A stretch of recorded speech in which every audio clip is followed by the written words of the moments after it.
ಲೋಕೋಪಯೋಗಿ ಸಚಿವರೇ ಮತ್ತು ಸ್ಥಳೀಯ ಶಾಸಕರೇ, ಈ ಸುದ್ದಿಯನ್ನು ನೀವು ನೋಡಲೇಬೇಕು. ರಾಯಭಾಗ ತಾಲೂಕಿನ ಕುಡಚಿ ಮತಕ್ಷೇತ್ರದ ವ್ಯಾಪ್ತಿಯಲ್ಲಿ ಬರುವ ಹಾರೂಗೇರಿ ರಾಯಭಾಗ ಮಧ್ಯದಲ್ಲಿರುವ ಅಳಗವಾಡಿ ಪ್ರವಾಸಿ ಮಂದಿರ ಅನಾಥವಾಗಿದೆ. ಲೋಕೋಪಯೋಗಿ ಇಲಾಖೆಗೆ ಸಂಬಂಧಪಟ್ಟ ಈ ಪ್ರವಾಸಿ ಮಂದಿರ ಸರಕಾರ ಅಧೀನದಲ್ಲಿ ಕೆಲಸ ಮಾಡುವ ಅಧಿಕಾರಿಗಳಿಗೆ ಕೆಲಸದ ಮೇಲೆ ಬಂದಾಗ ಊಟ ಮಾಡಿ ವಿಶ್ರಾಂತಿ ಪಡೆಯಲು ಲೋಕೋಪಯೋಗಿ ಇಲಾಖೆಯಲ್ಲಿ ಅನುದಾನದಲ್ಲಿ ಲಕ್ಷಾಂತರ ರೂಪಾಯಿ ವೆಚ್ಚದಲ್ಲಿ ಕಟ್ಟಿದ ಈ ಪ್ರವಾಸಿ ಮಂದಿರವು ಮೂಲ ಸೌಲಭ್ಯಗಳಿಲ್ಲದೆ ಅನಾಥವಾಗಿದೆ. ಪ್ರವಾಸಿ ಮಂದಿರದಲ್ಲಿ ಕುಡಿಯಲು ಮತ್ತು ಶೌಚಾಲಯಕ್ಕೆ ನೀರಿಲ್ಲ.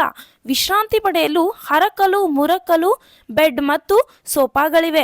ಗಾಳಿ ಬೀಸುವ ಫ್ಯಾನ್ಗಳಂತೂ ತುಕ್ಕು ಹಿಡಿದು ಸ್ಥಗಿತಗೊಂಡಿವೆ. ಕೊಳವೆ ಬಾವಿ ಇದ್ದರೂ ನೀರೆತ್ತಲು ಪಂಪ ಸೆಟ್ಟ ಇಲ್ಲ. ಈ ಪ್ರವಾಸಿ ಮಂದಿರಕ್ಕೆ ನಾಮಫಲಕವಂತೂ ಇಲ್ಲವೇ ಇಲ್ಲ. ಕೆಲಸ ಮಾಡುವ ಸಿಬ್ಬಂದಿ ಇದ್ದರೂ ಕೂಡ ಈ ಪ್ರವಾಸಿ ಮಂದಿರದ ಈ ವ್ಯವಸ್ಥೆ ನೋಡಿ ಈ ಕಡೆ ಯಾವ ಅಧಿಕಾರಿಯಾಗಲಿ ಸಾರ್ವಜನಿಕರು ಬರದೇ ಇದ್ದ ಕಾರಣ ಕೆಲಸ ಮಾಡುವ ಸಿಬ್ಬಂದಿ ತಮ್ಮ ಕುಟುಂಬ ಸಮೇತ ಬೇರೆಡೆಗೆ ಕೂಲಿ ಕೆಲಸಕ್ಕೆ ಹೋಗಿ ಹೊಟ್ಟೆ ತುಂಬಿಸಿಕೊಳ್ಳುವ ಪ್ರಸಂಗ ಎದುರಾಗಿದೆ.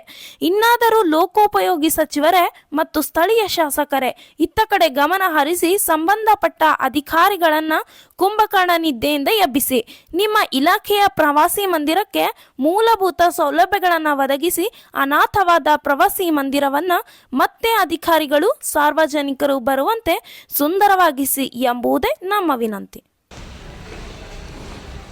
ಹಲೋ